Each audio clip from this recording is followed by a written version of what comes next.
mund të festojnë tani Egnatja, është zyrtarisht kampione e Shqipërisë në edicionin 2024-2025. Kampione e Shqipërisë. Egnatja ka shkruar një tjetër kapitull në historinë e futbollit shqiptar, duke fituar titullin e dytë, fal fitores 4-0 kundër Vllaznisë në arenën kombëtare në Tiranë, me 2 gola nga Lushnja, një nga zëvendësuesi i tij Melo dhe një nga Ujka.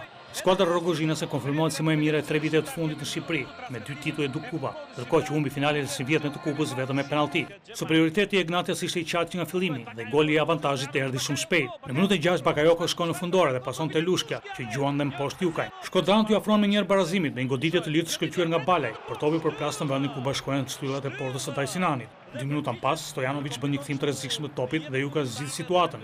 Gjithatë Vllaznia duket e tronditur dhe Egnatja dominon mes fushën. Pa i lënë kuqe blu të dalin në lojën e tyre. Vetëm në minutën 29 është Qato që gjuan nga e majta, pa gjetur Kuadrati. Në të 34-ën Vllaznia kërkon penallti për goditje të Malos në zonë, por Marciniak i bën të ditur lojtarit shkodran që nuk ishte penallti, edhe pse pami tregojnë prekje të gjurit në taka.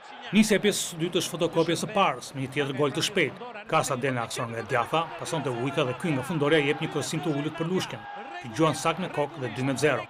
Goli 5 i Lushkës në këtë sezon kundër Vllaznisë, duke pasur gjallën e preferuar. Është minuta e 49 dhe Egnatja duket e sigurt në rrugën e titullit. Shkodran duan minuta të tëra të marrin veten dhe vetëm në 20 të fundit kuptojnë se nuk kanë më asgjë për të humbur. Përpiqet me sa të bëjë diçka, por në 2 raste, në minuta 69 dhe 75, ndalet nga Tajsinani. Në minutën e 82 as Shkodrani më optimist nuk mund të ketë më iluzione, teksa Egnatja shënon edhe të tretin, me Melon që zëvendësoi Lushkën. Minutat e mbetura janë vetëm formalitet, përpara se polaku Marciniak të vëshëllojë fundin, vjen edhe goli i katërt, pas sekondë sulmi nga e majta me anë të Ujkës.